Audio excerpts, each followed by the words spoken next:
நம்ம இன்றைக்கி எல்லோரும் விரும்பி சாப்பிடக்கூடிய பன்னீர் கிரேவி ஹோட்டல் ஸ்டைலில் எப்படி டேஸ்ட்டாக பண்ணலான்னு பார்க்க போகிறோம். Hi friends, welcome to 90s Jana channel. என்னோடய சேனலை ஃபஸ்ட் டைம் பார்க்குறவங்க சப்ஸ்கிரைப் பண்ணிவிட்டு பக்கத்தில் இருக்கிற பெல் பட்டன் அழுத்திக்கோங்க. பன்னீர் கிரேவி செய்கிறதுக்கு நான் இன்றைக்கி 200 கிராம் அளவு பன்னீர் எடுத்திருக்கேன். அதை நல்லா வாஷ் பண்ணிவிட்டு இந்த மாதிரி கட் பண்ணி எடுத்துக்கலாம். பாருங்கள், ரொம்ப சின்ன பீஸாகவும் இல்லாமல் ரொம்ப பெரிய பீஸாகவும் இல்லாமல் இந்த மாதிரி சைஸ்க்கு கட் பண்ணி எடுத்துக்கோங்க. இப்போ இந்த பன்னீர் எல்லாத்தையும் ஒரு பவுலுக்கு மாற்றிட்டு அதில் தேவையான மசால் பொடி சேர்த்துக்கலாம். 1/2 டீஸ்பூன் அளவு மஞ்சள் தூள், 1/2 டீஸ்பூன் அளவு மிளகாய் தூள். காரம் இன்னும் வேணும்னா நீங்கள் 1 டீஸ்பூனாக சேர்த்துக்கோங்க. ஒரு 1/4 டீஸ்பூன் அளவு உப்பு சேர்த்துருக்கேன். ஒரு 1/4 டீஸ்பூன் அளவு மிளகுத்தூள் சேர்த்துக்கலாம். சேர்த்துட்டு இதை எல்லாத்தையும் நல்லா கலந்து விட்டுக்கலாம். பன்னீர் மசால் எல்லாம் நல்லா ஒரே மாதிரி மிக்ஸ் ஆகிற அளவு நல்லா கலந்து மிக்ஸ் பண்ணிக்கலாம்.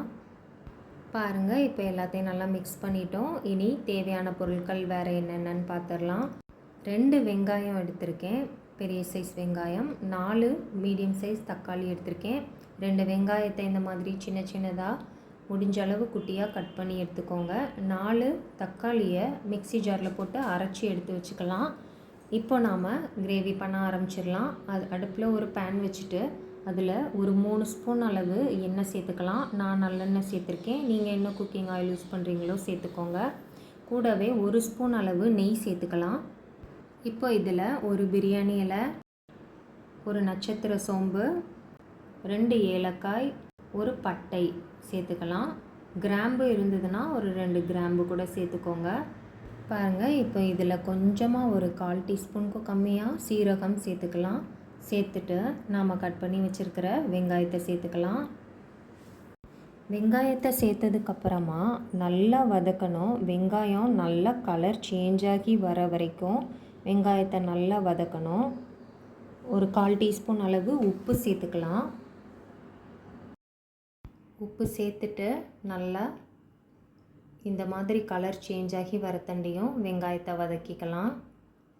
இந்த அளவு வதங்கினதுக்கப்புறமா 1 டீஸ்பூன் அளவு இஞ்சி பூண்டு விழுது சேர்த்துக்கலாம்.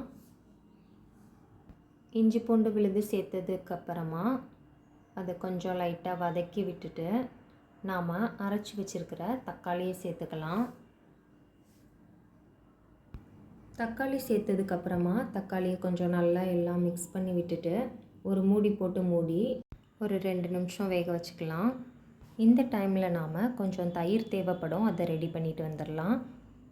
இப்போ நாம் ஒரு பவுலில் 2 டேபிள் ஸ்பூன் அளவு புளிக்காத கட்டி தயிர் எடுத்து அதில் கட்டிகள் இல்லாமல் நல்லா மிக்ஸ் பண்ணி வச்சுக்கலாம்.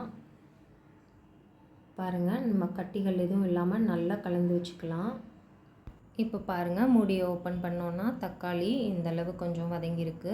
இப்போ நாம் மற்ற மசால் பொடியெல்லாம் சேர்த்துக்கலாம். இப்போ இதில் 2 ஸ்பூன் அளவு காஷ்மீரி மிளகாய்த்தூள், 3/4 ஸ்பூன் அளவு சீரகத்தூள், 1 ஸ்பூன் அளவு மல்லித்தூள் சேர்த்துக்கலாம். எல்லாத்தையும் சேர்த்துட்டு மசால் வாசனை நல்லா போகிற அளவு வதக்கிக்கலாம். பாருங்கள், இந்தளவு நல்லா எல்லாம் வதங்கி மசாலாம் மிக்ஸ் ஆகி வந்ததுக்கப்புறமா நாம் எடுத்து வச்சுருக்கிற தயிரை சேர்த்துக்கலாம். இதில் பாருங்கள், 2 ஸ்பூன் நாம் எடுத்து வச்சுருக்கிற தயிரை சேர்த்து இப்போ நல்லா கலந்து விட்டுக்கலாம். இப்போ இது எல்லாத்தையும் நல்லா கலந்து விட்டு ஒரு நிமிஷத்துக்கு நல்லா கலந்து வதக்கிக்கலாம். அப்புறமா தேவையான அளவு தண்ணி ஊற்றி கொஞ்ச நேரம் கொதிக்க வச்சிடலாம். நான் இப்போது இதில் 1 டம்ளர் அளவு தண்ணி சேர்த்துருக்கேன். நீங்கள் உங்களுக்கு கிரேவி எந்த அளவு தேவையோ அதுக்கேற்ற மாதிரி தண்ணி சேர்த்துக்கோங்க.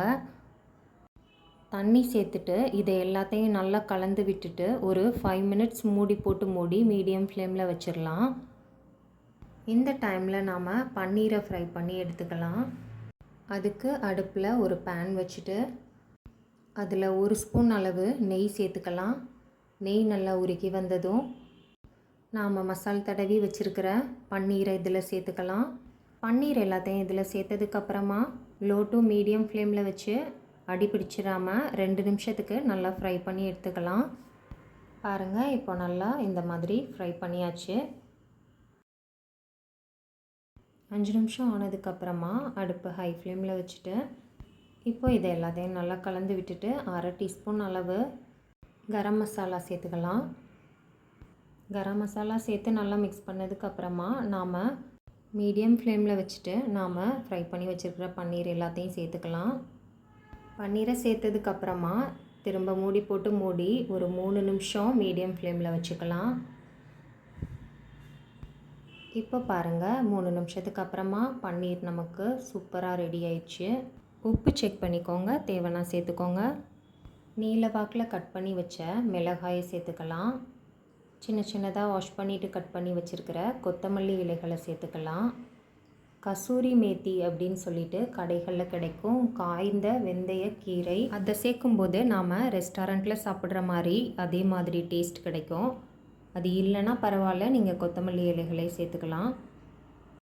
கசூரி மேத்தி இலைகளை கையில் இந்த மாதிரி வச்சு நல்லா 2 கை வச்சு நல்லா தேய்ச்சி விட்டு சேர்த்துக்கலாம்.